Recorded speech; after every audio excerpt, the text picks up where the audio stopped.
Welcome. I'm Andy Carlson, and you're listening to the Time with Tim podcast. Each episode, we explore the impact of complex trauma through the personal journeys of our guests.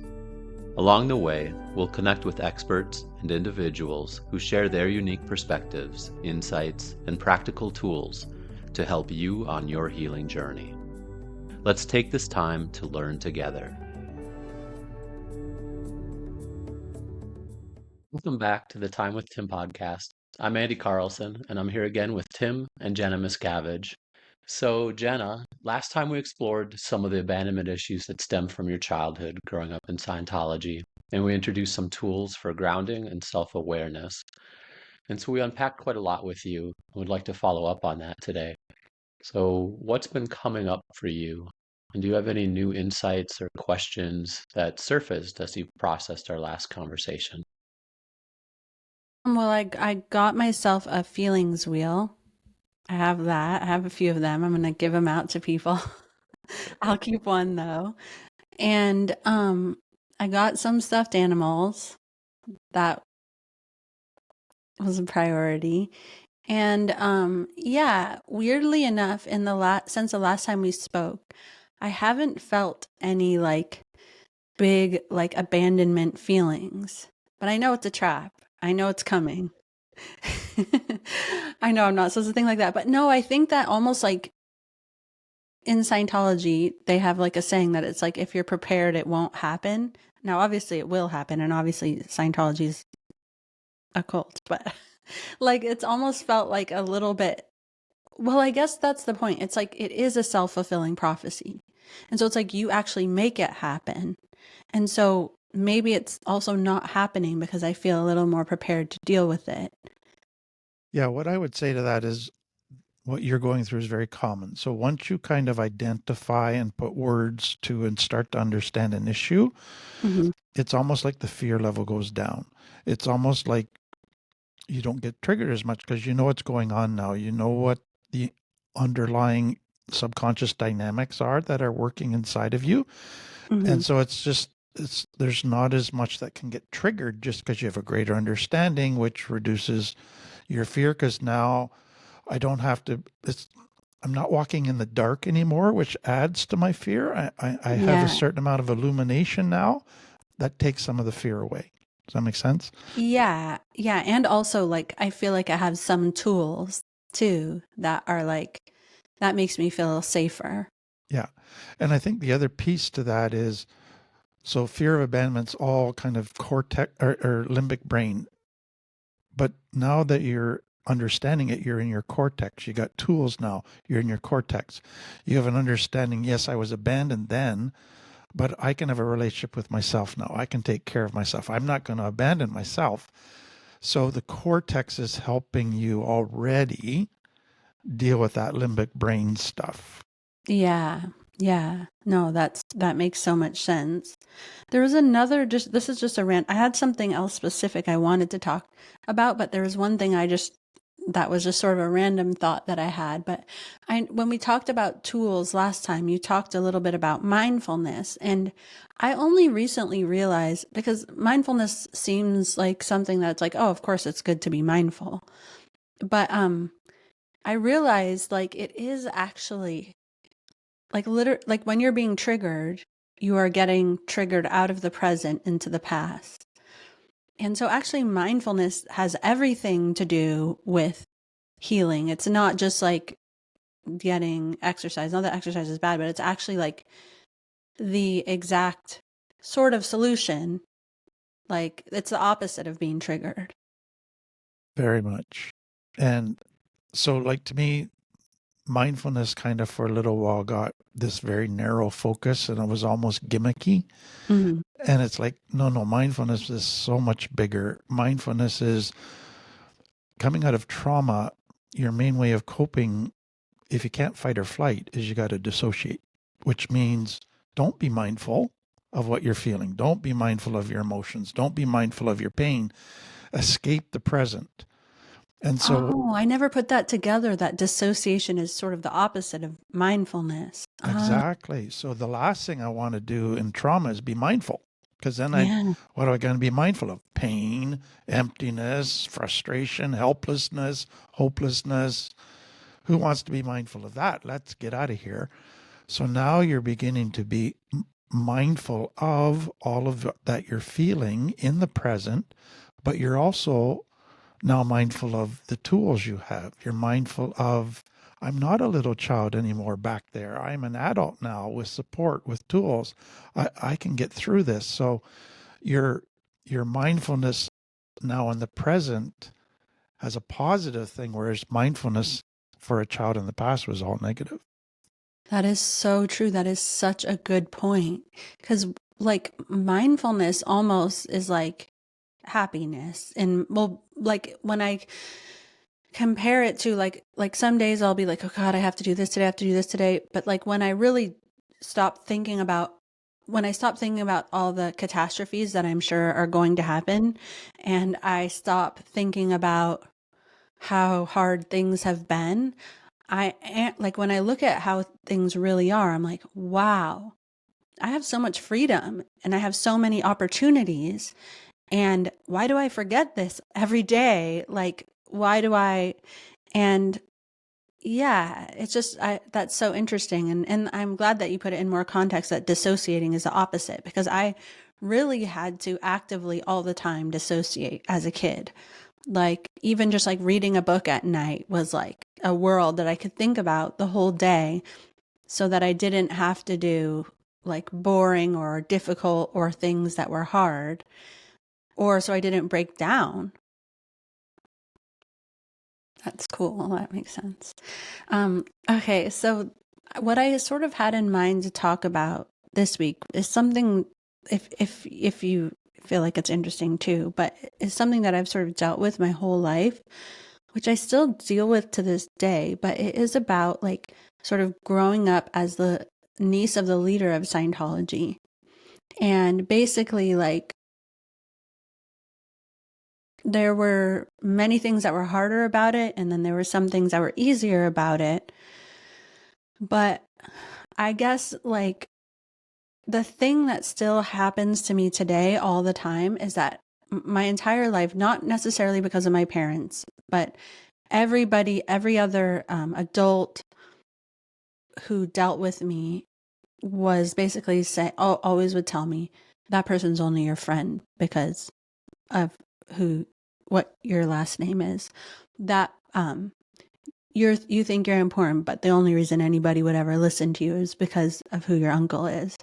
Or even after leaving, even after I started speaking out about Scientology, they would be like, she just wants her 15 minutes of fame because of who her uncle is.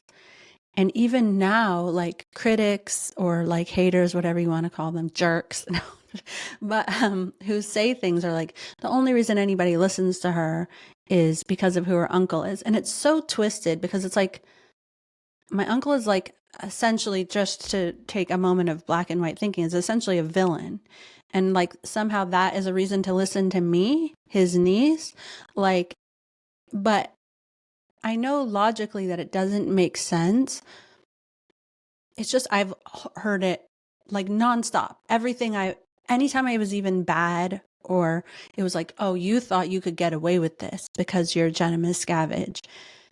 Every single thing. And honestly, it still has me like it. I realized it still keeps me so small all the time, because I'm like, who do I think I am? Right.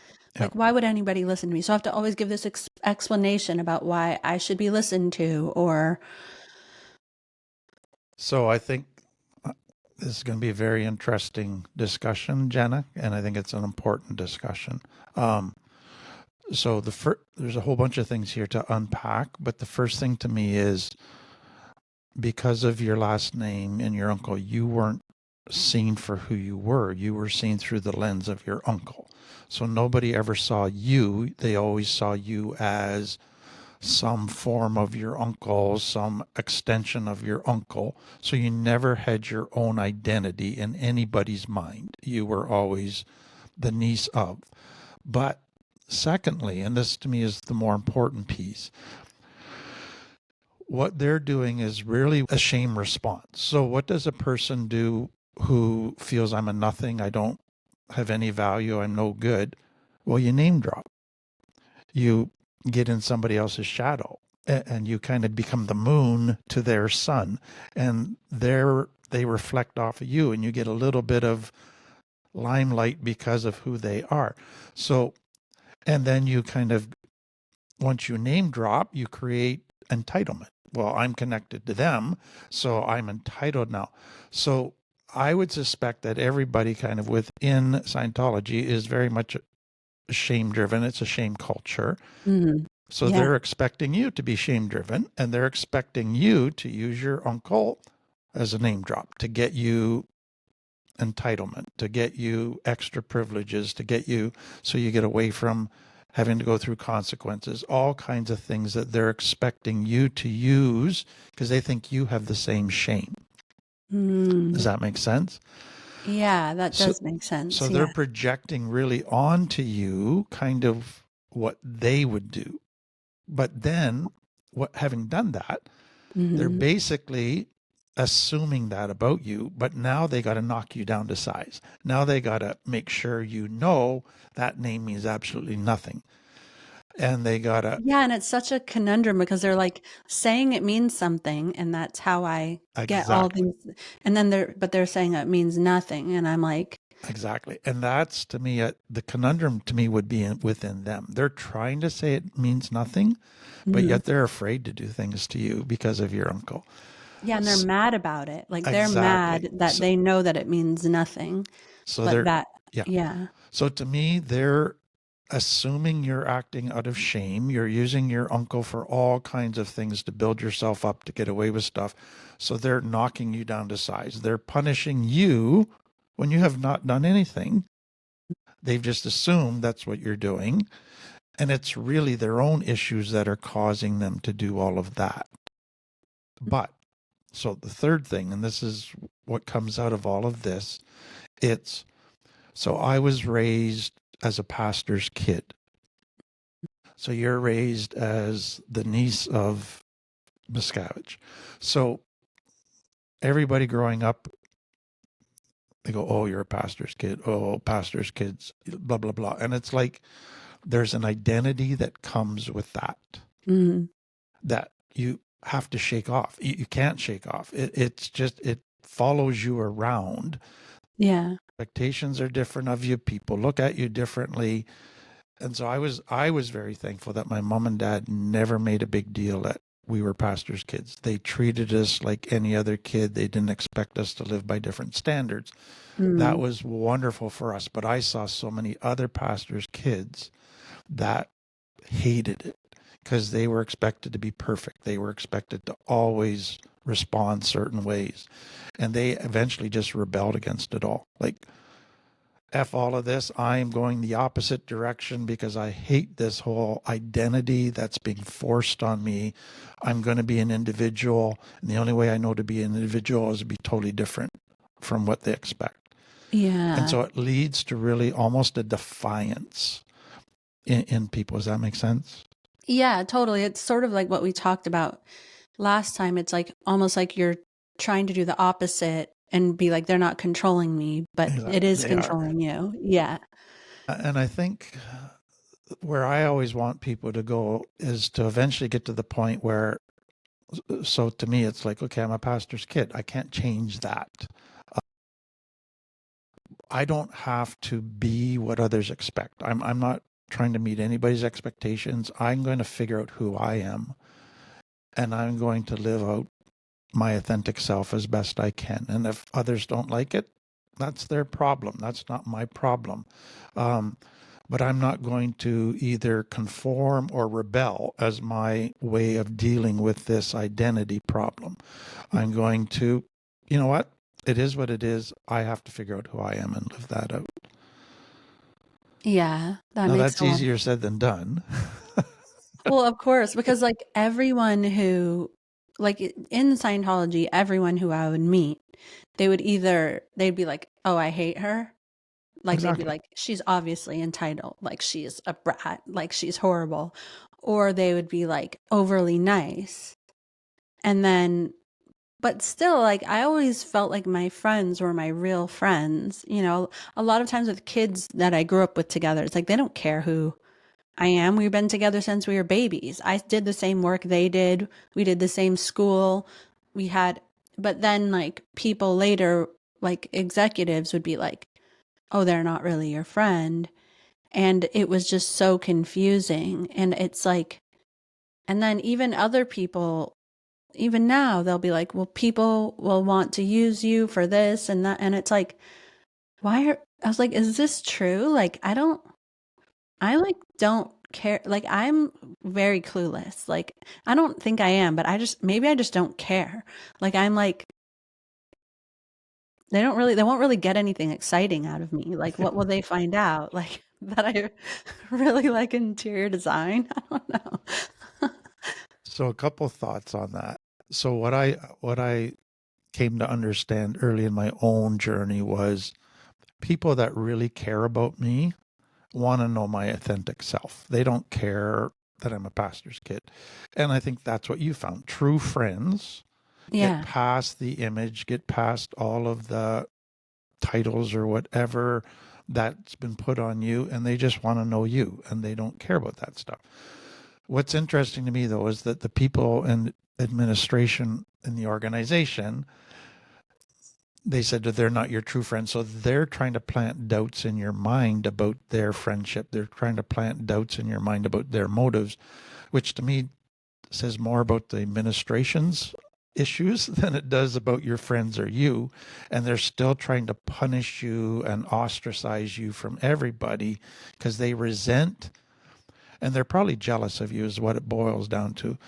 They wish they could be the niece because they wish they had kind of the privileges that came with that. And so they're just going to punish you no matter what you do. They're going to somehow try to turn everybody against you. So, okay, so having said that, today for you, it's like, will people try to use you? It's possible. Like, to me, Yeah, I don't have that much to give. Like, what are they going to get out of this? well, Not exactly. that And so part of what I realized in my own life in a leadership position is people want my involvement and help. Sometimes it comes from pure, genuine motives. Sometimes they are wanting to use me. I can't not respond to anybody. I just have to take each case by case and figure out what is their motive.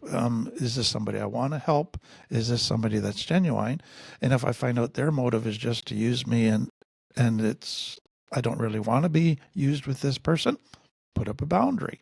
I don't have to say yes.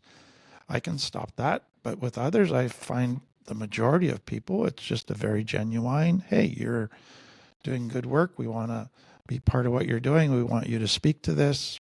And yep, happy to do that. And I think that's what you're going to find. You're going to get the odd person that does want to use you, but the majority just appreciate what you're doing. Yeah, that makes sense. And that's also the vibe I get too. Like, I think most people that I meet are really kind and sweet. And it's so nice that they even take an interest in anything that I'm saying or doing. And yeah, I guess it is more interesting about the people who say that than maybe the other people, because it reflects maybe something in them. And when you say that about the executives in Scientology, I mean, Scientology really is a shame-based system, but not only that, people are always climbing to get to the top, Exactly. like where they can be an executive or be a boss. And it's like you're also trying to be good all the time, because if you do certain bad things, then you're disqualified to become an executive or a boss. And it's just like so like cutthroat how people report on each other, how they throw each other under the bus. But oddly enough, more people who are at the top, like the closer you are to the top, the more it is like that, the more horrible Yes. it is. Yeah. Yeah, where if you're closer to the bottom, it's almost like you have a little bit of freedom to be a human. Yes. Yeah. So another way to say that is, again, if you're in a shame culture and you've got a lot of your own personal shame, so you feel inferior, you don't feel good enough, but now you have an kind of an avenue opening up for you to feel better about yourself, and that is get a higher position. If you get positioned, then that's going to solve your shame. That you're going to feel good. Yeah. But the problem is then everybody becomes a threat. Right. Oh, yeah. And so Yeah. everybody's competition now.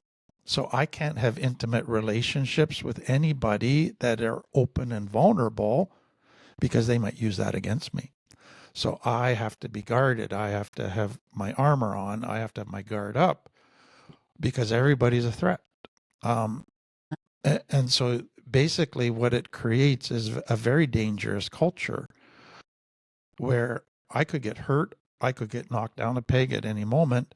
And so you would be seen as a great threat because everybody's just assuming the niece, she's going to automatically go up the ladder.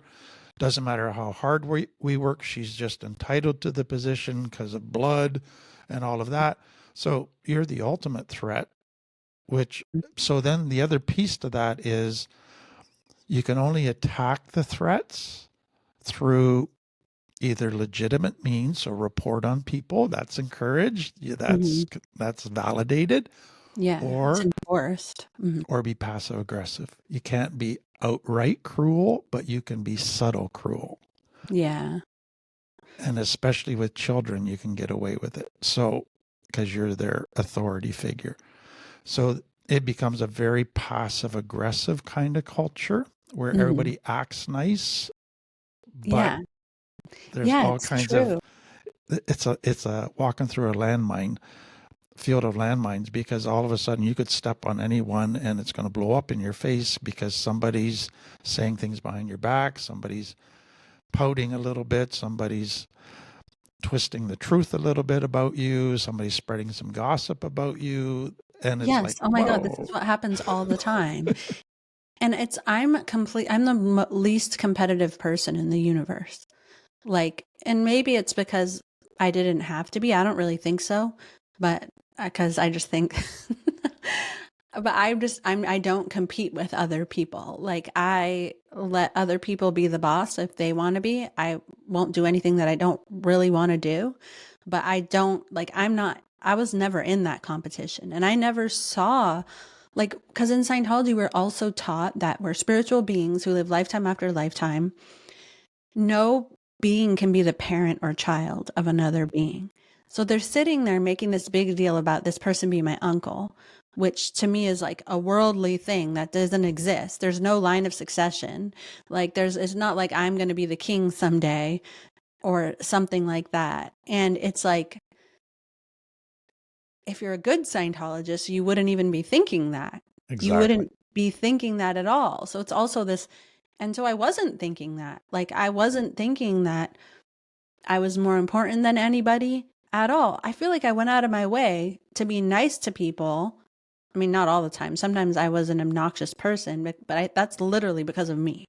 Like, not that obnoxious. I just would be like, no, I'm not going to stare at an upside down bulletin for 8 hours a day. Anyways, so like, but I wasn't like out there thinking that I was better than anybody. I was more like, I guess I would try to be good and not reflect bad on my family, but it was also weird because it was a family I never saw, really. So it's like this whole weird thing that people are making up about you in their mind, and you're like trying to stay small so that you're not pissing people off and that you're not reflecting bad on your family who you never see. You're in a family, but you're not. And it's like this whole like mental gymnastics that are going on all the time. And then that's why when I left, when I made my flower business, it's like nobody knew anything about Scientology who I was working with. Nobody knew anything about me other than that I grew their flowers because I would sell to flower shops. It was the first time I was like, no, people really like me because of me. Like, I get along with people. I'm a nice person and I'm great. Like, now I do concede that I was probably trying really hard too because they were my customers, but still it was like, no, this has nothing to do with this, people don't just like me or aren't just my friend because of my uncle. That never was the case. I always had a lot of friends. I was always like, and I genuinely enjoyed spending time with them, but it's just weird how it can be so twisted Yes. in your mind. So let me come at that from a couple different angles, Jenna, because I think it's really important to kind of camp on it. So to me, a child without shame is naturally kind to others, treats everybody as an equal, doesn't see themselves as better than anybody. They just want to have authenticity and connection with everybody, help people. So their natural inclination is a love motivation. Mm. And there's a humility with it, that we're all equal. We're here for each other. We need to build family, community. What happens within like Scientology, high control religions, is they tend to knock that out of you and create shame as the baseline. And shame is basically, I'm less than, so now I got to prove I'm better than everybody to feel good about myself. Shame is basically, everybody now is a threat, and therefore I need to attack before they attack me. I need to protect me. So I go into survival mode where fear is now the main emotion and shame, not love. So it takes me down a very different road. But it was those in authority that were trying to knock that out of you. And so they partially succeeded as it took its toll on you over time. But for many years, you just kept with your friends. You just said, you know what, we're going to be there for each other. We're not better than each other. We're going to protect ourselves from some of these authorities, but together we're going to really live by love. And you did that. So to me, that takes to the second thing, which to me is significant. You talk about being obnoxious. So looking at an upside down poster for 8 hours. What I think is so important for people to understand around complex trauma is that when children are defiant or obnoxious or rebellious, often is they're rebelling against unhealthy. Yeah. They should rebel against unhealthy because it's hurting them. It's unhealthy. So it's actually a healthy rebellion. But they get punished for it and get told they're a bad kid, they're obnoxious, they're a rebellious kid because they're not conforming. And so a child who rebels against love, yeah, that's a rebellious child. But a child who rebels against unhealthy, they should be.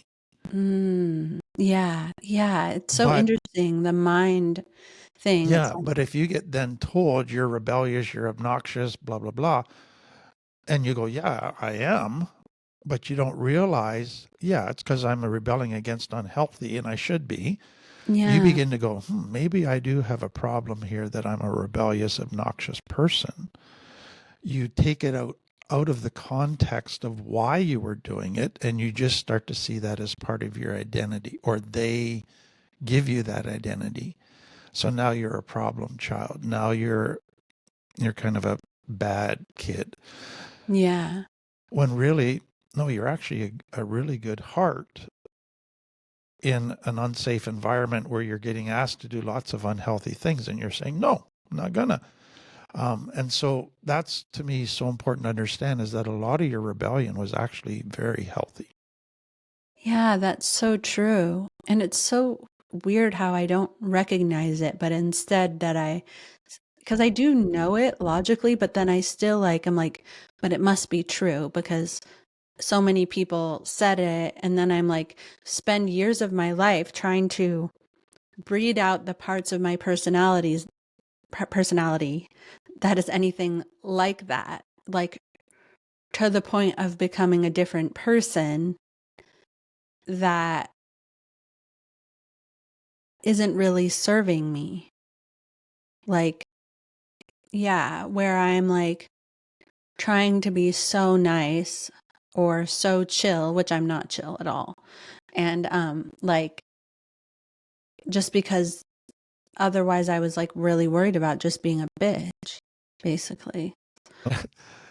Exactly. So if we can go back to what I think is so important for people to get, is complex trauma is an unsafe environment. So a child is forming all kinds of conclusions about love, but it's Mm-hmm. because they're in, or about life, but it's because they're in an unsafe environment. So what do they conclude? Authenticity always leads to getting hurt and rejected. Attempts at intimacy always lead to people seeing you and then putting you down and judging you and abandoning you. Trusting people always leads to getting hurt. Being vulnerable always leads to getting hurt. So basically, they're getting all these wrong conclusions about life that set them up to fail in intimate relationships later on. Then they start rebelling against all of these unhealthy conditions, and they're being told you're a rebellious kid, you're a bad kid. And yep, all the evidence. So the point is, all the evidence of their life supports what people are telling them. Yeah. But they don't see that it's because they're in an unsafe, unhealthy environment. That's their only option to survive, is to cope this way. They just hear the final conclusion, you're rebellious. And so when they get into a safe environment, then they go, boy, I must be a terrible person because I lied. I'm not authentic. I wear masks all the time. I don't trust people. I'm a rebellious person. And you go, is that the real me? Maybe I should go to the exact opposite. So now I'll say yes to everybody. Now I'll tell everybody everything about me, blah, blah, be totally authentic. Well, that sets you up to get hurt all over again, because unsafe people will find you and they'll use that against you. So it's realizing that in this world, sadly, I almost have to live by two sets of tools. When I'm with unsafe people, I got to live a certain way by certain tools. When I'm with safe people, I got to live a different way. That makes sense. That makes total sense. Yeah. And most kids that have complex trauma, they know the tools to survive with unsafe people really well, and they try to use those tools everywhere. And so they've got to learn how to learn new tools with safe people.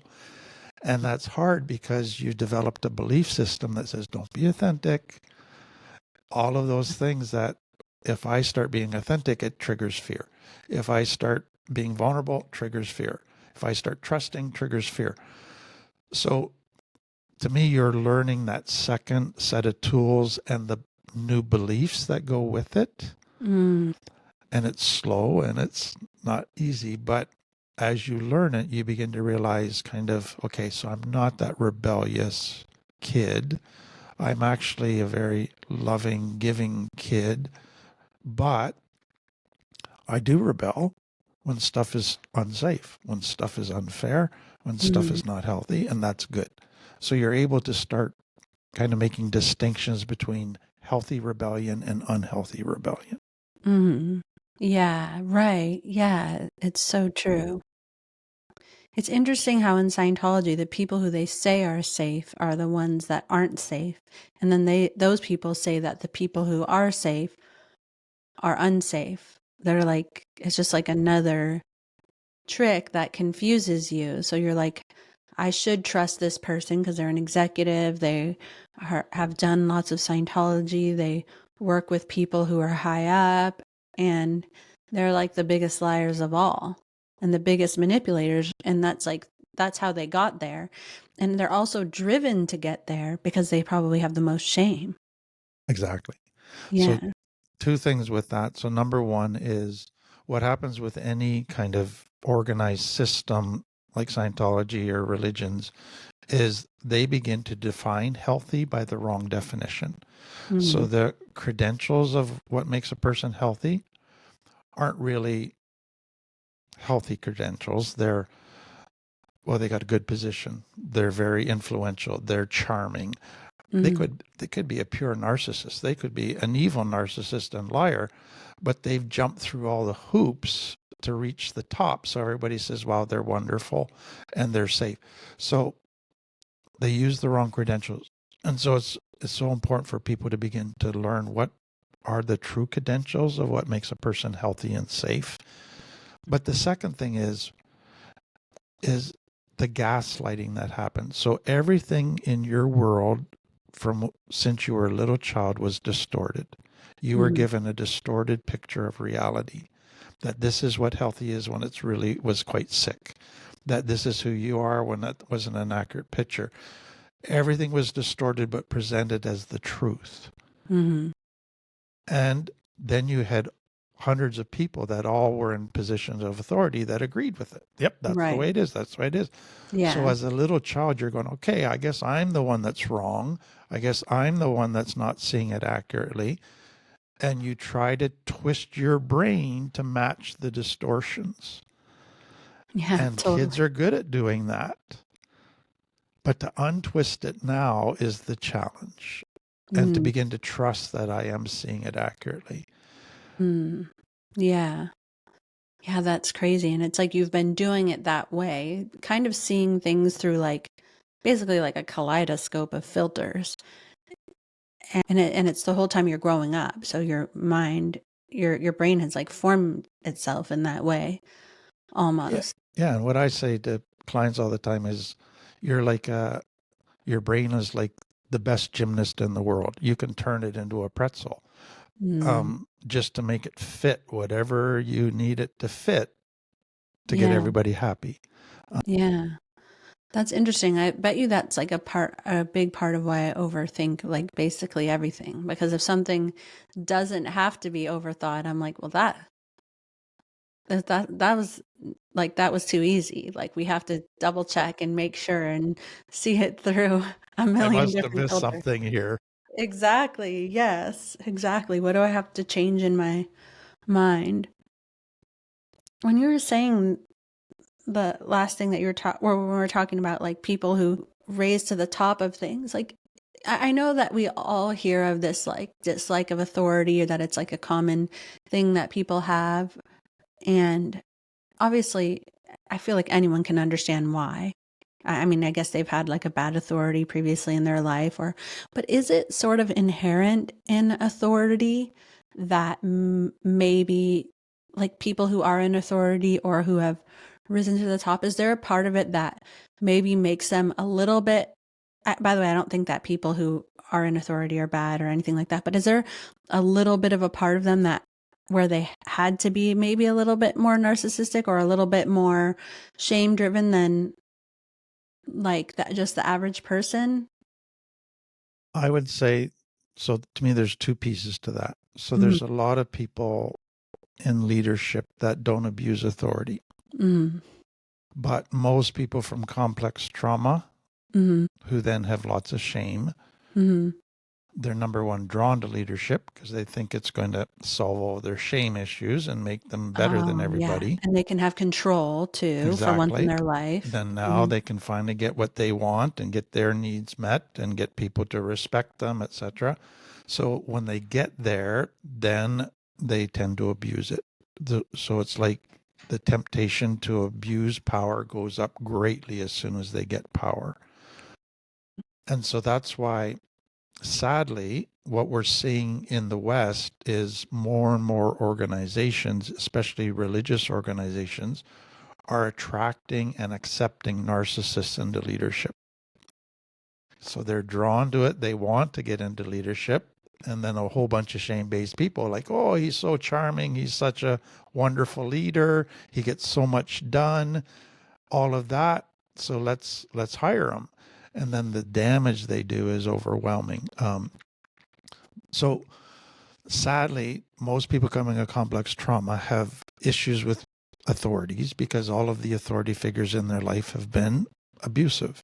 Yeah. So for them to actually come to trust a healthy authority who doesn't abuse that, that's a bit of a challenge for them. But once they can begin to do that, then they can actually be mentored by that relationship to become a good authority themselves, to not abuse power once they get it. So one other thing to add to this.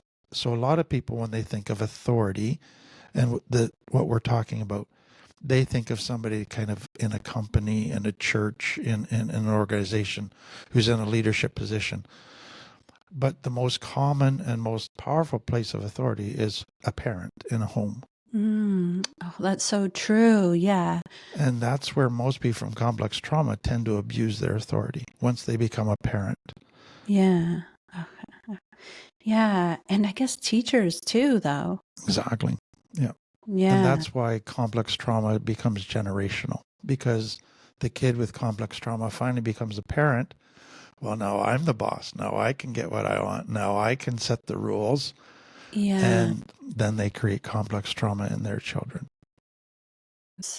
That's interesting. And the parenting thing is like bigger than like being a teacher, because anybody can be a parent, but not anybody's going to be A good a parent. teacher. But it is Yeah. interesting, like in my kids' school, it's like maybe some teachers are there for the most part because they love kids, they want to help them, they have a story about a good teacher in their life that changed their life, and they're there for them. And then occasionally you get the ones where they like, this is their chance to take back all the power they had that they didn't have when they were a kid. And these children have like, they have no choice but to go there. And it's like, it's true. You could see either person being drawn to that position. Yeah. And another piece to all of that is people that end up in social services. So emergency measures people, doctors, counselors, therapists. So many are drawn to it because of their own pain. And so now they want to help others. So that comes from a good place, but they haven't healed their own stuff enough. So when they get to that place and have this new position of helping people, people looking up to them, power, they tend to abuse it, and they tend to either burn out because they don't know how to say no, or just think they can give academic information to people, but then be very hurtful in some of the things they say, get triggered, lash out. Lots of different things that can happen where they end up abusing their power.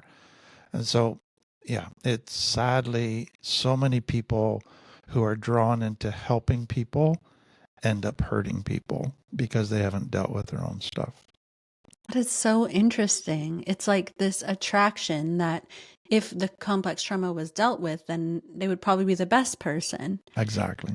Yeah, and they want to be. They start out Exactly. with that really wanting to be, and then it sort of is sad that they can't be. And Yeah. And so for many, it's their shame that prevents them from actually being willing to go and look at their stuff and being honest about some of their yeah, deep issues, because what will people think if they realize all of my stuff? They'll lose respect for me. And it's like, okay, so now you just think you can solve everybody's problems with a bit of information. And it just yeah. doesn't work. That's such a good point that you just said about like they don't want to talk about them because they're ashamed of it. Yeah, and like I guess I don't have that. Well, I'm sure I have other million things with shame, but I do tend to trust absolutely everybody. And I always have. And so I guess I never felt like, I mean, I never felt the need to climb socially. Maybe it's also partly like giving up before I even try, but also it's like, I don't care. Like, I don't feel like, that seems like a lot of work to gain a lot of responsibility. So, yeah. Like what I would say in getting to know you a bit, Jenna, is this. You've definitely got lots of kind of underlying shame issues, Mhm. but they didn't totally knock out of you all your self-respect, all your healthy self-love. So they created lots of shame, but they didn't make you fully shame-based. So there was always still a sense of within you that you were okay with you. You didn't have to prove anything. You didn't have to climb the ladder. You wanted to connect with people. You wanted to love people. And so whatever the dynamics were inside of you, they weren't able to fully knock out of you all of the good stuff, which is wonderful. So that to me has kind of given you a sense of a healthier starting point in recovery than some would have who've had all of that knocked out of them. Thank you, I guess. That was, I'll take it as a compliment. It was a compliment. Then I'm like, maybe it wasn't. Maybe I shouldn't. No. Yeah. Yeah. I mean, it's true. Like it would, but it would be a lot of questioning. And then it would be like, wait a second. This is not, I can't, that's not true. I can't, I'm not, Exactly. nobody can be this wrong. But, So if I can just point out one little thing that you mentioned about and just make a kind of the context of complex trauma. So you talked about trusting people all the time. And you trust so easily and you just trust naturally. I So think I'm what too lazy not to trust, though. I well, think it's about laziness. it could be. What happens though with people coming out of complex trauma is they tend to go to one of two extremes. They don't trust anybody ever. Yeah, a lot of people I know have that. Yeah. Or they trust all at once. So, oh, I like you. I trust you. I haven't checked you out. I don't know if you're trustworthy, but I like you, so I trust you. So it's a very much a limbic brain. I feel good, so I'm going to trust.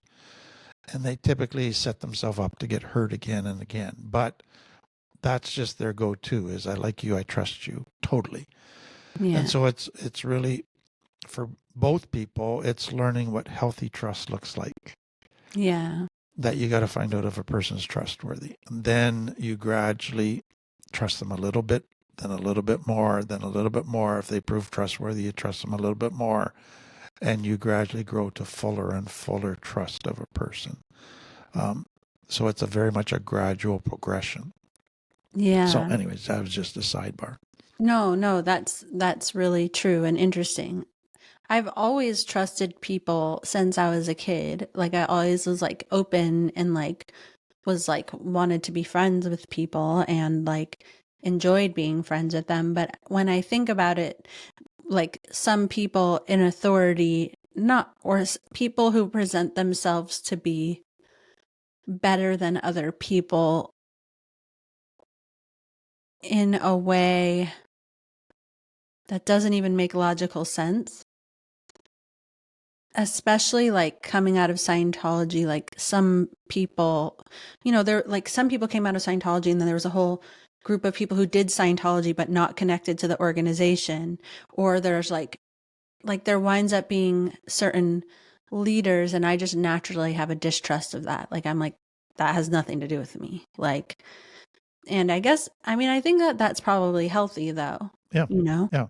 So to me, it's significant for people to realize that kids come into the world trusting. They have to trust to survive. So children are just the most trusting people in the world. You got to knock trust out of a child. Mm-hmm. And you do it very gradually. So so if a child was on the roof and you said to the child, jump, I'll catch you, the child jumps. Yeah. They trust. Yeah. And if you don't catch them, you go, oh, sorry, and put them back up. Say, I'll catch you this time. Oh, they just trust you again. They got to break several legs before they begin to realize maybe this person isn't trustworthy. Maybe they don't know what they're doing. And so trust slowly, and this is to me one of the tragedies of complex trauma, is it slowly takes trust out of a child. It drives it out of them. But trust is a building block of a healthy life. You can't have a healthy relationship without trust. You can't have healthy, intimate relationships without trust. It is so essential. So complex trauma, again, kind of murders one of the key pieces of a healthy life. But what happens for a child is, as they begin to realize that some people aren't trustworthy, they begin a healthy discernment of listening to my gut, my picking up on vibes and going, no, not trustworthy, not going to even go there. That's a wonderful, healthy skill. But what can happen is if you get everybody that proves to be not trustworthy, is you can get to the point where you go, don't trust anybody. It's not worth it. You only get hurt. Trust always leads to hurt. And thankfully, again, for you, you still had a few people that you could trust. And so you didn't fully get to that negative conclusion. And you were kind of spared from having it totally knocked out of you. That's true. Yeah. But when you were talking, I realized that maybe some people turn their distrust on other people, and I think that I maybe turned it on myself. Oh, very much. Yeah. And that's always, to me, what many people don't see is as you stop trusting people or find out that people aren't trustworthy, what you're not realizing is, so all the authorities in your life are saying you're a rebellious kid, you're a bad kid, you're just doing this because you got bad motives, because of your uncle. And so you're going, whoa, I'm a terrible person. I can't even trust myself. I let everybody down. I don't follow the rules.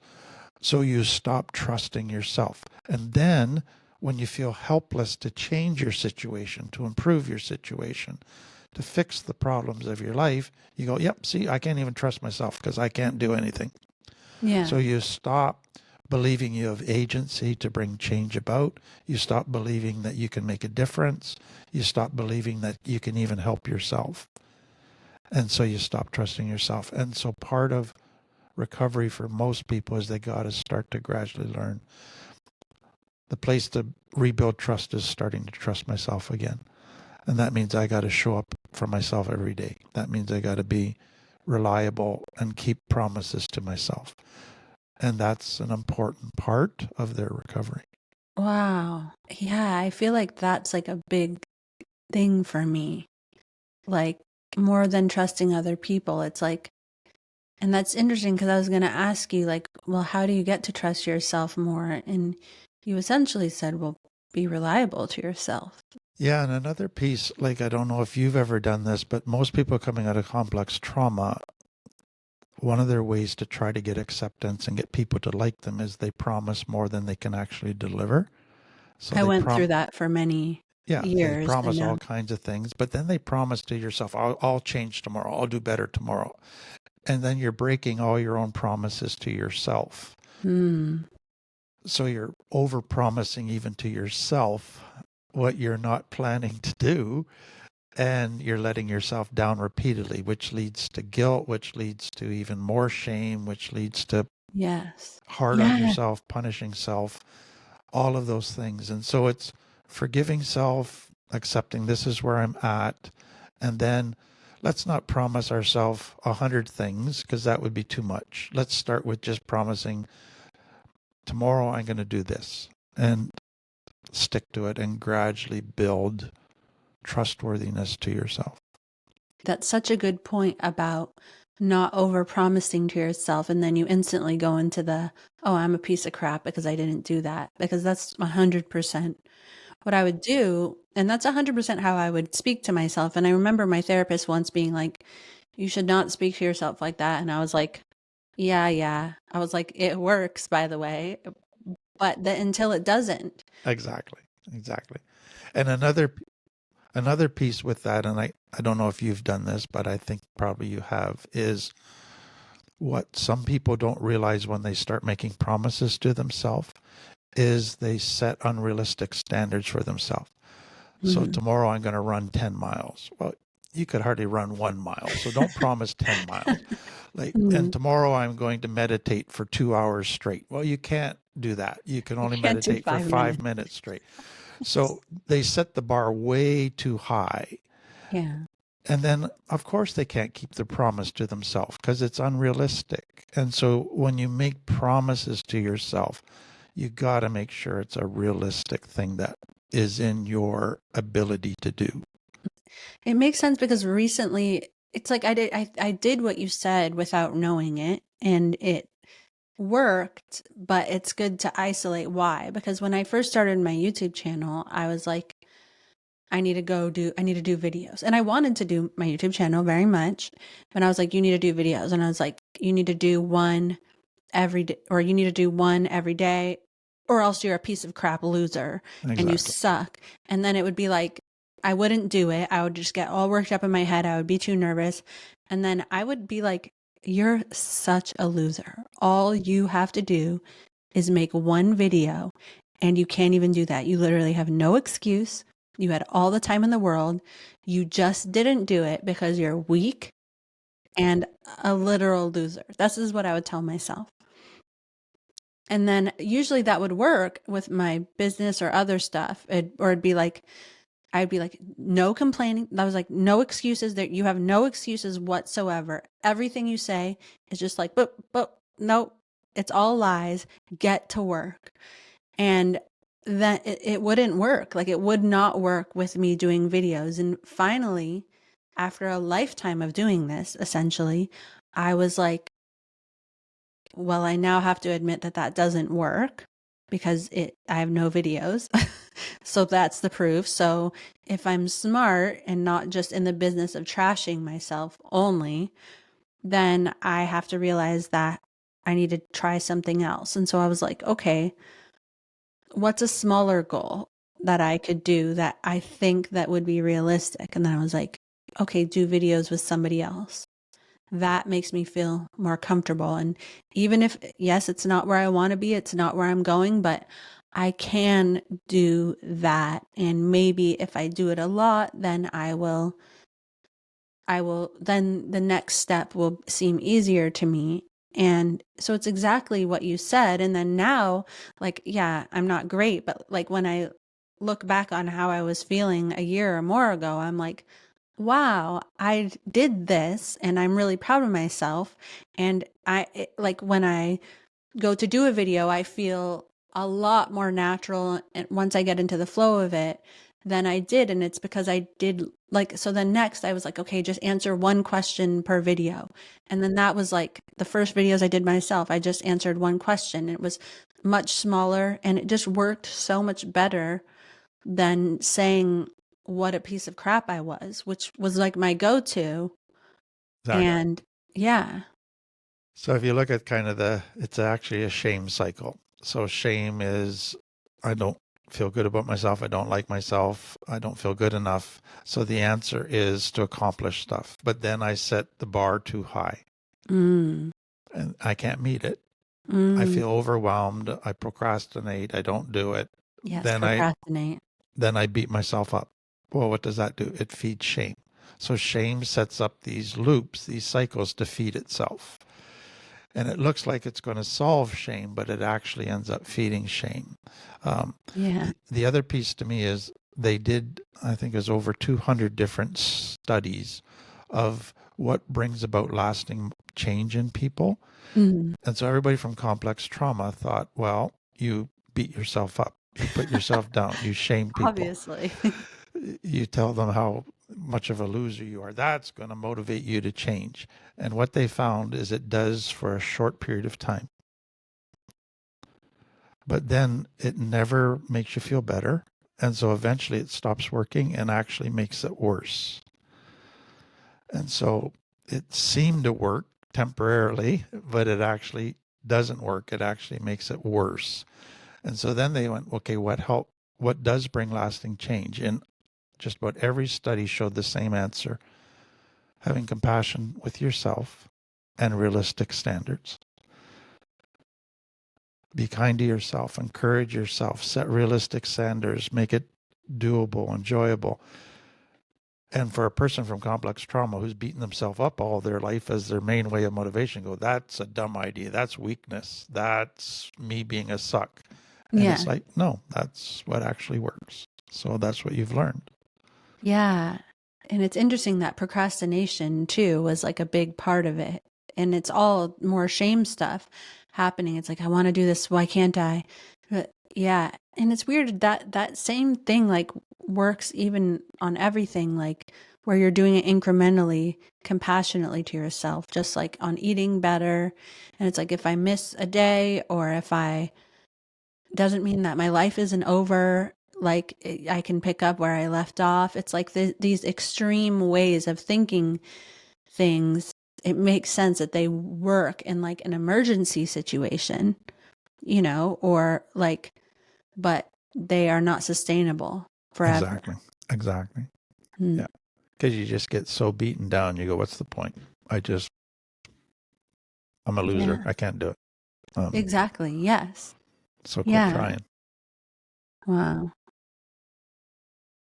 We talked about just now, like, setting myself up with realistic goals. But even beyond that, what was happening is that I was like, okay, I want to have a channel so that I can stop being so afraid to use my own voice. So I can stop being so afraid to like stand in my own power and stop being like, oh, you're just doing this because you think you're more important. So it's like trying to overcome multiple things at once. And then a lot of people were like, well, if you don't like doing it, then just stop. And it was interesting because it was never that I didn't like doing it. I want to do it and I can't. And I'm tired of living like that. I'm tired of not being able to be myself because I'm just like, think that it's too much if I am, or that I don't, that somehow everyone else deserves to talk and not me, you know? And so it's interesting how you can be going through like so many things at one time and juggling them all. You know, I'm still a mom and I'm still in a relationship, and it is amazing how many things it's like more of the mental tricks going on all the time, but trying to reverse and undo them all in a day. So again, if I can go to a real big picture lens and then kind of zoom in on this a little bit, but if you go back to kind of being raised in Scientology, basically you're being raised within kind of a cookie cutter thing that every kid needs to be this cookie cutter Mm-hmm. compliant. Mm-hmm. And you're going to think the same, dress the same, act the same. Everybody's going to be clones, basically, of what we want you to be. So your job is to conform. So that means you got to shrink who you are, not be authentic. Right. But if you decide to be authentic, well then, oh, you're too much. You're just too much. Why can't you just be like everybody else? Why can't you just do what you're told? Why can't you? Children should be seen and not heard. Like all these different things come in to try to get you to conform to the cookie cutter that they want you to be in. And so that's affected you to some degree. And you've kind of worked through a lot of that. But what I'm hearing is it still plays in your head a little bit. So it's like, am I an introvert? Am I an extrovert? I don't know. I just know what they wanted me to be. Am I creative? Am I not? Should I speak in public? Should I not? Should I help people? I don't even know what my desires are. I don't even know what my passions are. Like, how do I? So gradually you start figuring that out.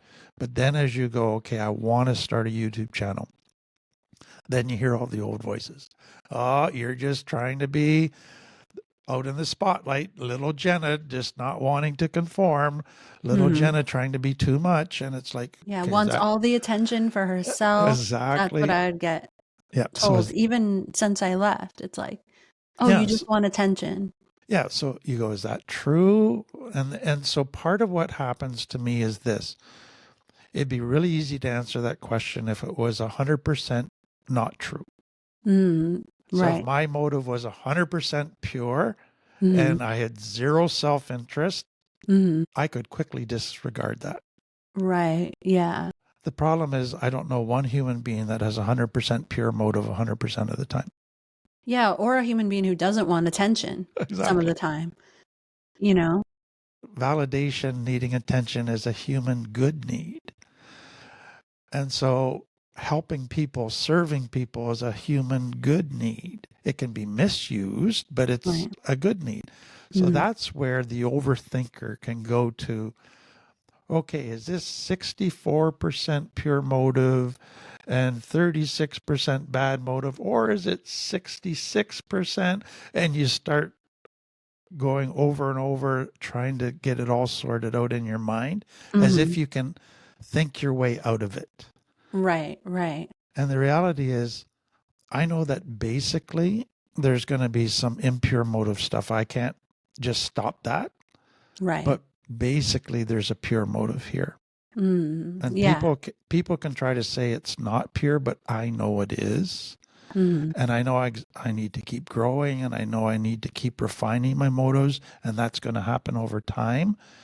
But I know in the core of my being that I do want to love and serve people. And that means putting myself out there. That means doing this. So what I want getting at is this. To me, part of recovery is there's part of your brain that's constantly weighing out, is the message from the past true, or is what I'm going through today true? Is my motive pure, or is it as mixed as they say it is? And you're constantly evaluating yourself. And I Yeah, think always. there's an element of that that's healthy, but there's Hmm. an element of that that can get obsessive. Yeah, and And it's pointless. Like it's like at the exactly. end, it's like, what have you discovered? That you, I don't. I always am trying to evaluate myself to make sure that am I doing this for a good reason? Am I being a good person? Am I? Why am I doing this? What is my purpose? And not just this, with everything. And it's like, I don't know if everybody has an exact purpose, or maybe you just figure it out as you go, but it's like a lot to think of before Exactly. doing anything. Yeah. And so what I've learned with myself is those are all the right questions, and I should be asking those questions. It's just impossible to get full answers today. That's a good one. Yeah. And Oh, so that's I really just have to continue to ask those questions, but not wait to act until I hmm get full answers. right. I'm only going to get fuller answers as I act. Mm, And yeah. so again, to me, what shame often does is says I can't act until I'm sure it's perfect. Yeah. Right. Whereas I'm going, you know what? I think this is mainly coming from a good place, and I'm going to do it, and I'm going to learn, and I'm going to make some mistakes, and I'm going to learn stuff about myself that I'm going to grow. But if I sat here waiting until I could do it perfectly, I'd never do it. Yes. Yeah. That's so true. And it's interesting because your shame is like making you question it, but it's almost like trying to control the outcome because you're Exactly. so afraid of failing that Exactly. that will make you the loser that you always thought you were, or that you are deathly afraid of being.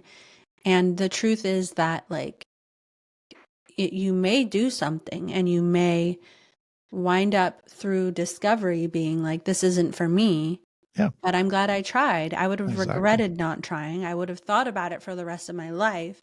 And now know that it's not for me. And also knowing that you'll be okay, which Exactly. is like, I remember my ex-husband would be like, yeah, but no matter what, we'll be okay. And I was like, what planet is this guy from?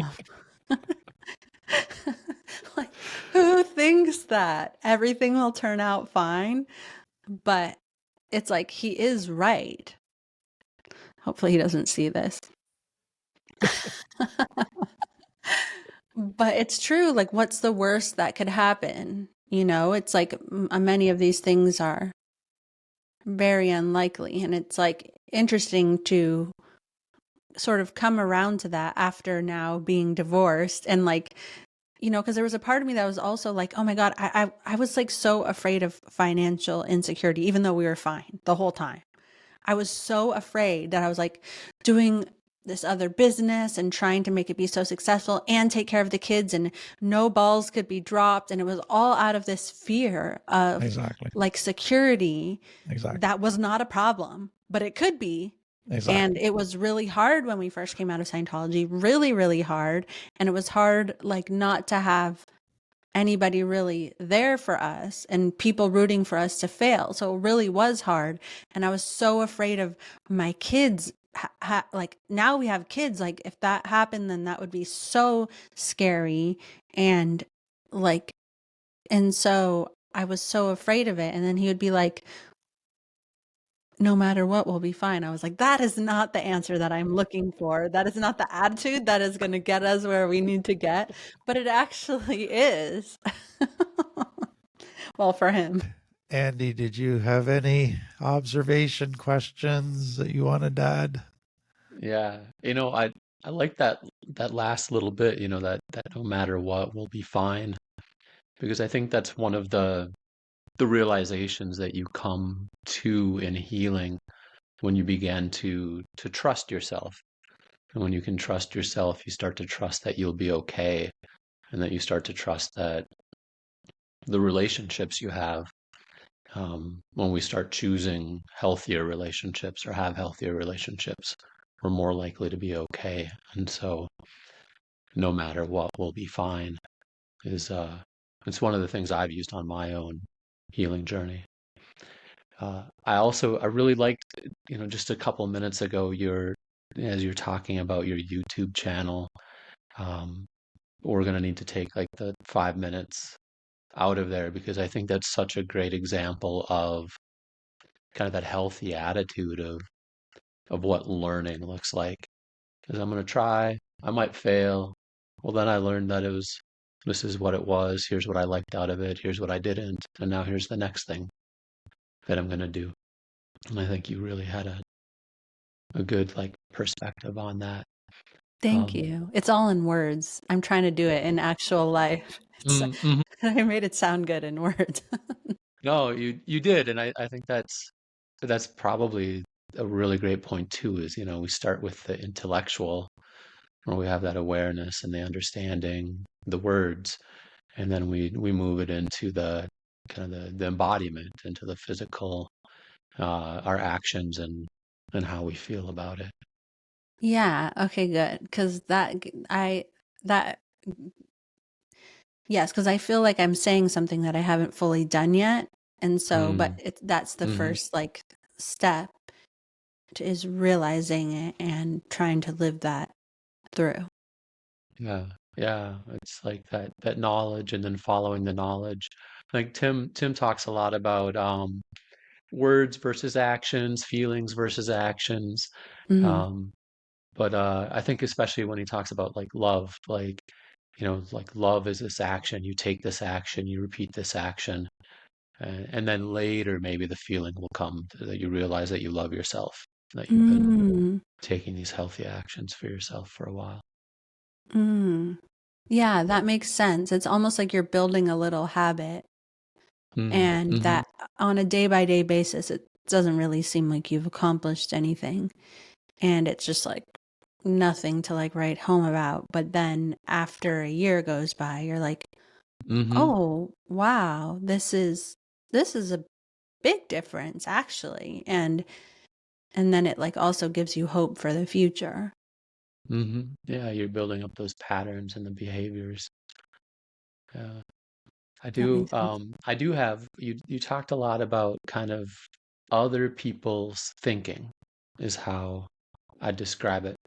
And I have a tool, like I love giving people tools. And so I have a tool that I'd love to I love offer you. tools. So this isn't my tool. I've stolen it from a woman named Byron Katie. Okay. And she asked the question, whose business is it? And there's only three types of business in the world. Mm-hmm. There's your business, there's my business, and then everything else is reality's business or God's business, depending on how you want to view the world. And so what happens in the future, it's reality's business or God's business. What happened in the past, it's reality's business or God's business. What's happening I'll say like in Alabama right now, since none of us are in Alabama, that's like reality's business or God's business. And so if I say, I'm angry at you, Jenna, Mm-hmm. whose business is that? I mean, yours. It's my business. Yeah. Yeah. And so my thoughts, my feelings, my behaviors, my actions, my reactions, my triggers, those are all my business. But now Mm. how you respond to it, I just want to your argue with you thoughts. about it a little bit. That's how I feel. Yeah, I'll take your arguing with it a little bit. Yeah. Ah. It's funny though when you say that because it makes me think of like, I have like the nicest people, like people leave the nicest comments and stuff like that, and I only remember the bad ones. Mm-hmm. No, Yeah. but like, and then part of me is like, I've been trying to be classy all year, like not argue with Mm. people in the comments. And that's exhausting too. Like, I just want to argue with Mm-hmm. one person in the comments. I don't know if that's bad or good. Yeah. I don't know which Well, is the word. I think there's something that you kind of said earlier that I'll mirror back to you. There's just that, kind of what we say and what we do is a reflection of what's going on inside of us. Hmm. And so if I'm tearing you down, if all I can do is see the bad in Mm. you and tear you down, like that you know, I mean, that may say something about you, who knows? But it definitely says everything you need to know about me. That's a good point. Yeah, I it think, is true. though, being in a kind of a leadership position, like what you've raised, Jenna, is those negative comments, they can be very triggering Hmm. because it's not just Hmm. that you're saying I'm bad or I'm wrong or you're saying the organization's bad. You're misrepresenting a whole lot of things here. Hmm. And so I think for a child in complex trauma who never felt heard, Hmm. always was made to feel stupid, Hmm. and felt a lot of injustice where things weren't fair, Yeah. that a comment like that triggers three powerful knee-jerk reactions. I need to be heard. I need to set them right. Yeah. Things need to be fair. This is not fair to me or anybody. I need to create justice here. Mm. So all of a sudden you're in your limbic brain and it just wants to go into fight mode. Yeah, And it's exactly. and it's what I have to do with myself is to go, a person that's going to make that comment that's not fair, that's not even accurate, that's Hmm. just cruel, that's just negative. Hmm. They probably wouldn't hear what I would say. They probably don't care about the truth. Mm. So their mind's made up. Please don't confuse me with the facts, is how they work. Right. Yeah. And so, what's the point of even wearing myself out, entering into that? It's just not Yeah. worth it. And so, if it's somebody that makes a comment that's not right, but I know the person and I know that they want the truth, and then yeah, Mm. I'll engage them. I'll talk to them. Mm. But for kind of trollers on Facebook or YouTube that just like making negative comments about everything, Mm. people see through it. But it's just like Andy says, it's realizing what's it triggering inside of me, what's going Yeah. on here. That's what I Yeah. really need to look at. And Yeah. it's usually little Jenna stomping her foot saying, Hmm. somebody hear me. This is not true. This is not fair. Yeah. Here's the facts. Here's what needs to happen. Exactly. And it's little Jenna still wanting to be heard and have fairness. It's so true. Yeah. And almost like it can trick you because, on one hand, me not saying anything about it makes me feel like how I did when I was a kid. Exactly. And so then Hmm. I'm like, well, no, I have to. But that is also, and so it would seem like that would be healthy. And maybe in some circumstances it is. But also, no, it is also letting your past control you. Exactly. So how I distinguish it for people is this. If a safe person Mm-hmm. makes a comment to me that's not accurate, Mm-hmm. then it is healthy to engage a safe person. I see. But if an Mm-hmm. unsafe person makes a comment, Yeah, it's unwise to engage an unsafe person because they're just going to use it against you. They're just going to twist it. And it's never going exactly. to get resolved. It's only going to get worse and get you more fired up. So Yeah. I need to distinguish, is this safe or unsafe? That then determines whether I should engage or not engage. And if I don't engage an unsafe person, I shouldn't feel guilty about it because there's no point in engaging an unsafe person.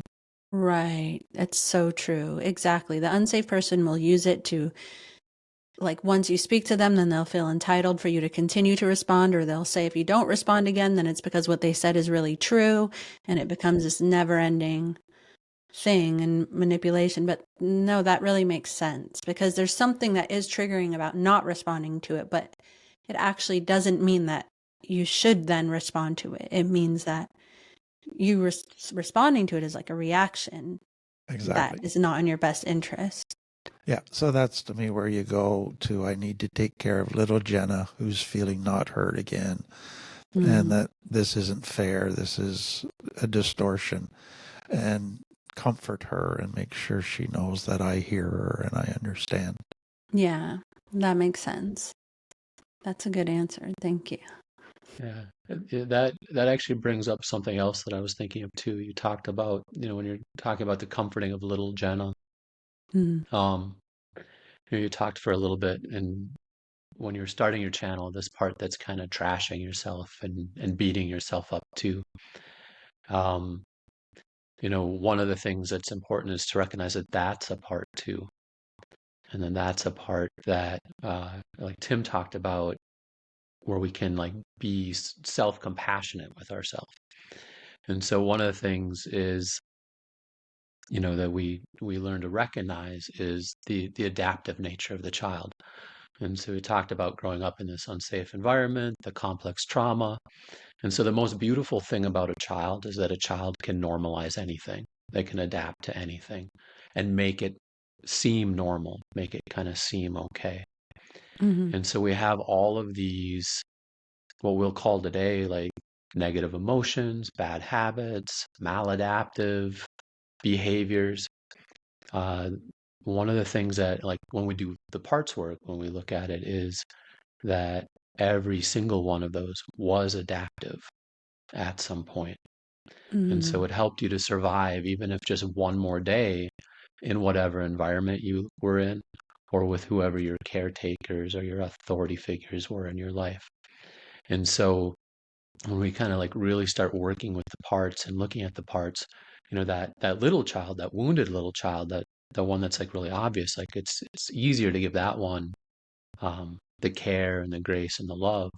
But when we recognize the adaptive nature of that part that's trashing me, um, because in reading your book, I learned about some of the people when you're at the farm, like different people and how they treated you.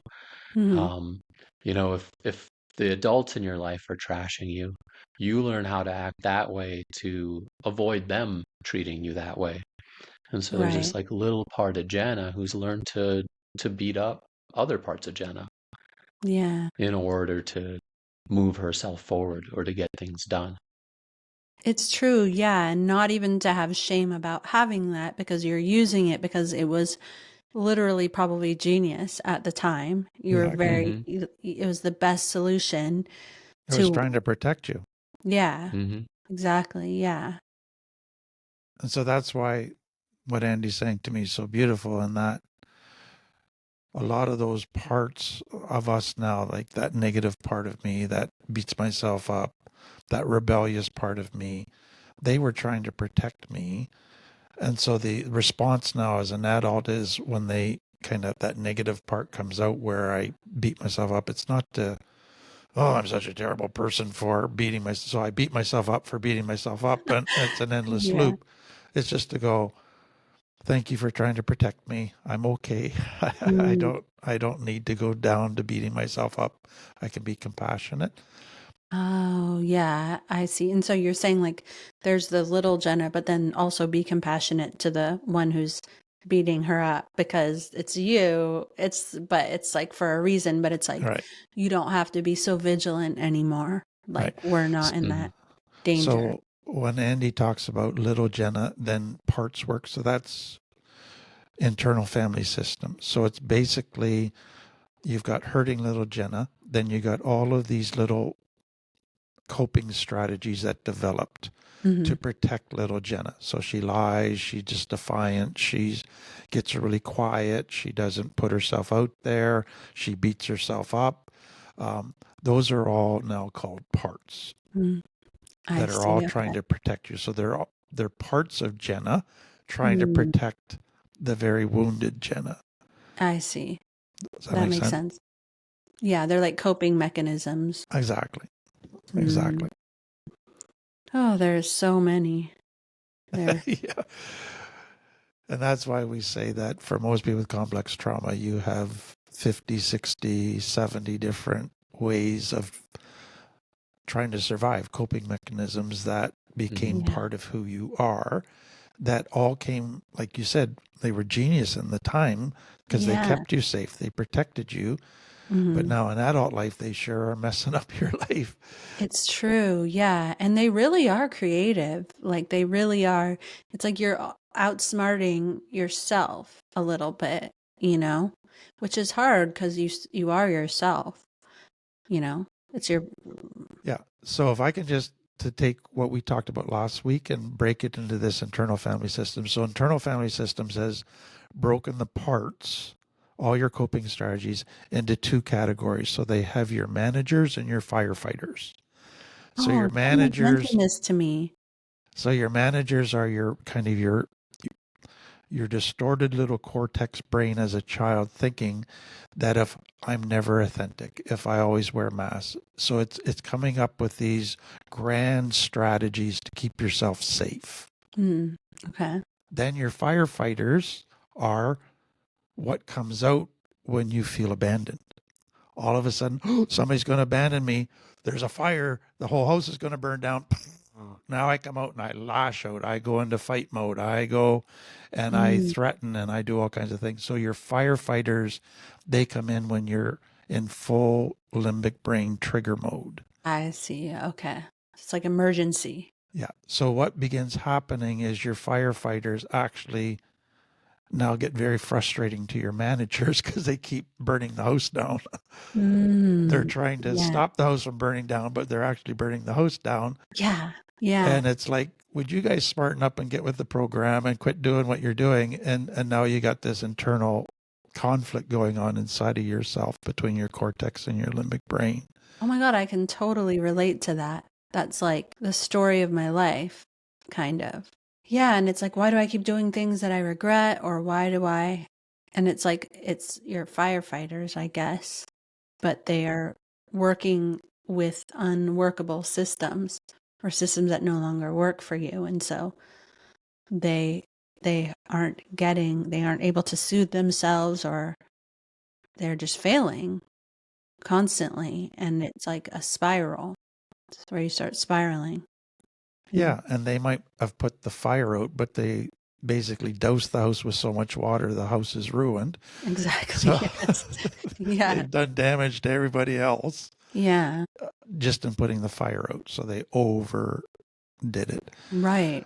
So basically so Richard Schwartz is the guy that developed internal family systems, and it was really trying to break down what happens to a child in trauma as they basically adapt to try to survive. And he kind of put that metaphor of an internal family together, and firefighters and managers. But then the healing journey is beginning to work with each of those parts and say, Mr. Firefighter, I've got the tools to handle this abandonment stuff now.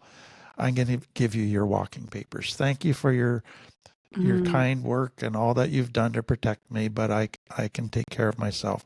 You can hang around and watch just to make sure, but we've got this.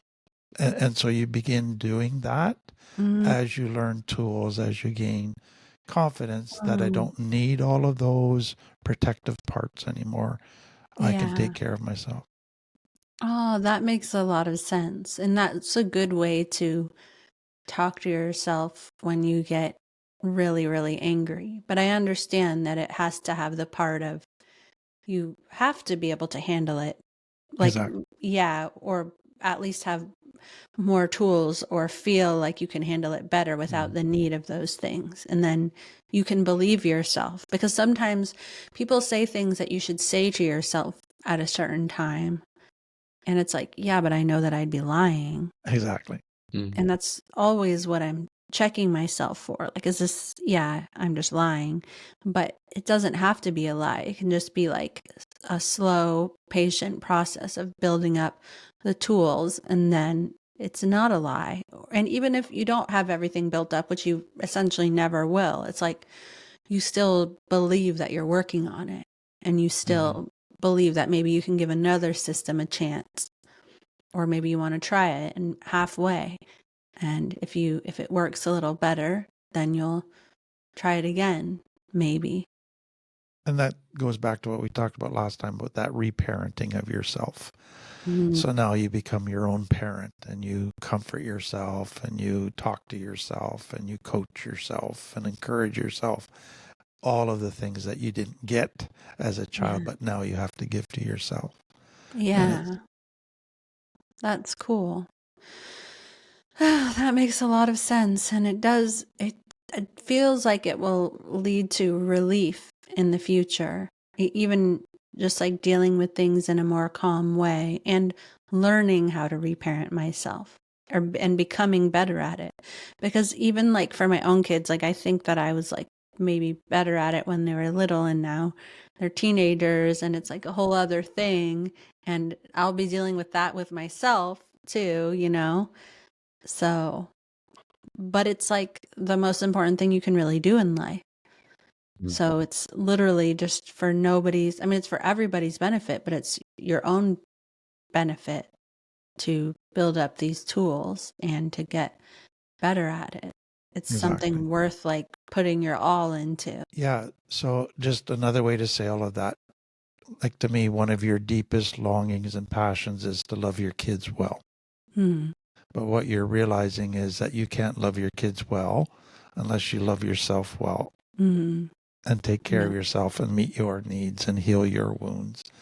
Otherwise, you're going to bleed all over your kids. And so it's realizing, okay, loving my kids, I got to love myself. And that, again, goes against some of how your early training, indoctrination, and conditioning, but it's changing that and beginning to give yourself permission to do that, which you are.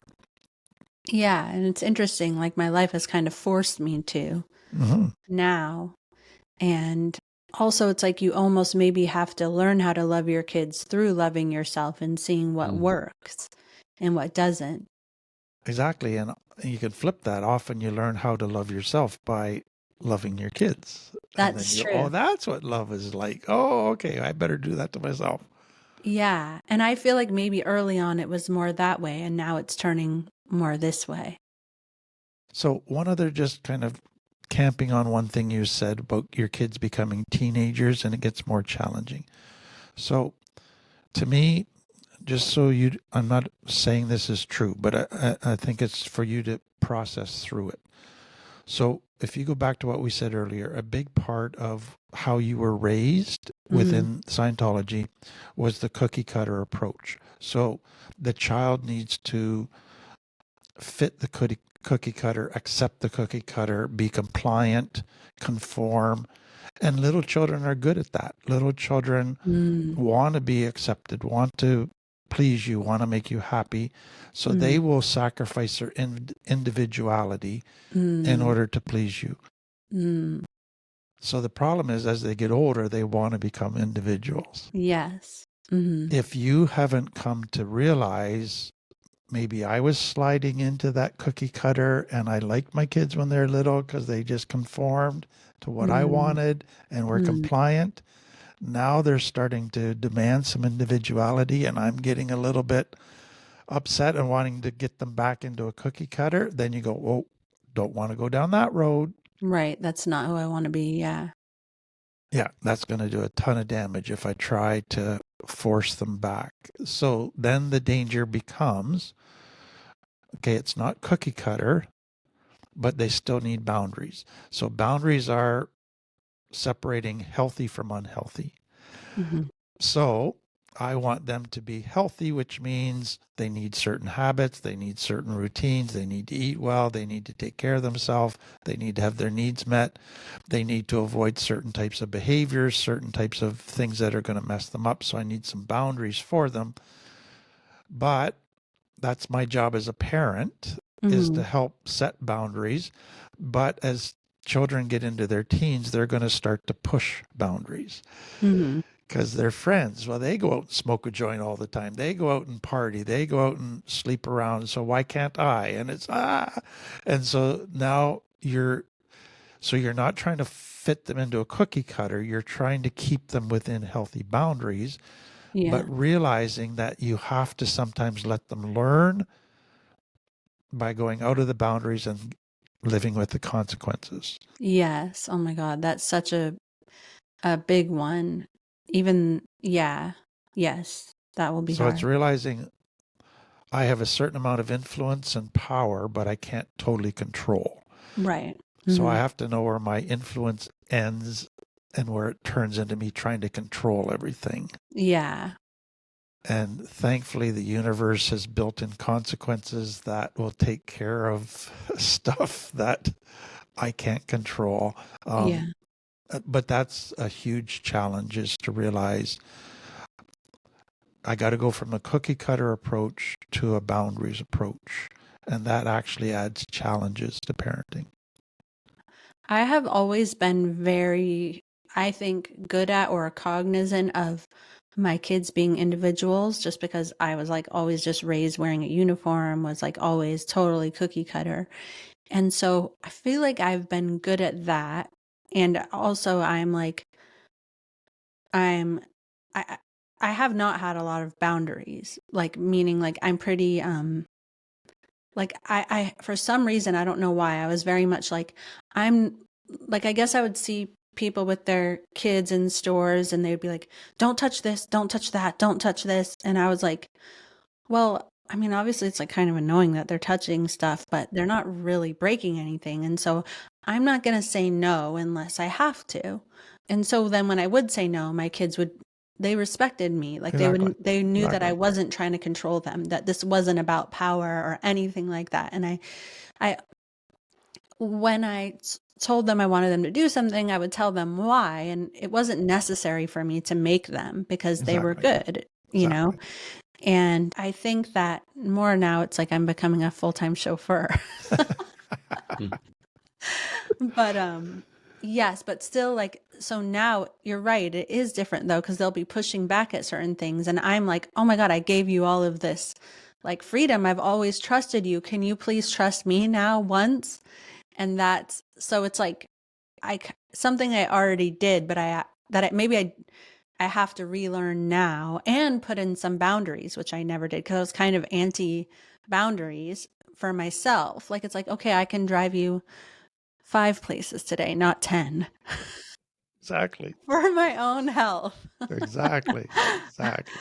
Which I didn't have before, which will be good for them to learn at this time. And yeah. So to me, you've got a good foundation there with boundaries with your children. Um, and so I think they already have a certain amount of respect for you because of that. And now you just have to kind of fine tune it as they get older and realize there's some kind of adjustments that need to be made, some things that maybe I like to be liked too much before by my kids, and I Mhm. have to be willing to set some Yeah. boundaries and just say, sorry, can't. Yeah. And if they're upset, that's their problem, not mine. Yeah, that's a hard one, that it's like if It's they're like, upset and like, you know, one of my kids likes to talk if he's upset and the other one doesn't. And then I have just been tortured like in the other room, not being able to do anything about it. And like I used to be like, I made you food. I'm here if you need me. And they're like, Jesus Christ, leave me alone. And now I'm like getting used to like, okay, I'm here if you need me. Yeah. that's a huge growth step for most people coming out of complex trauma, because often our need to be liked by our kids is actually more important than doing what's right by our kids. Yes. And we That's a have big to, one for me. Yeah. yeah, and we have to learn, no, they need me to do what's right and be a guide and to be set healthy boundaries. They're not always going to like it. And that's my shame that's going to get triggered when they don't like it, but they'll get over it. Yeah, it totally does get triggered when they don't like it, like badly. But yeah, that hasn't happened a lot. But one thing I realized when we were just talking too is like, you know, when they become teenagers, there's hormones and like, it's like my ability to soothe myself is something that I need to teach them Yes. because now it's like, hormones are a whole other nightmare of trying to soothe yourself that you're dealing with, ever changing. And so it's like the more I learn myself about how to deal with what's Exactly. going on with me, actually, the more truly helpful I can be to them. Because we talked about how you like, you know, the parents soothe you at first and then they slowly pass on tools. And so Exactly. yeah, I actually feel like it's such a good time right now for me to learn this because I don't want my kids to feel out there like high and dry like I have felt. And I've already built a world in my mind where it's like, okay, I'll take care of their kids if they need me to and I'm there, but it's probably not going to happen. You know, who knows? They'll move away, and I can't be like a total stage 5 clinger. So I probably I can't be there to hold them every time, you know. So this is a good way of dealing with that. That's good for both of us. Exactly. Yeah.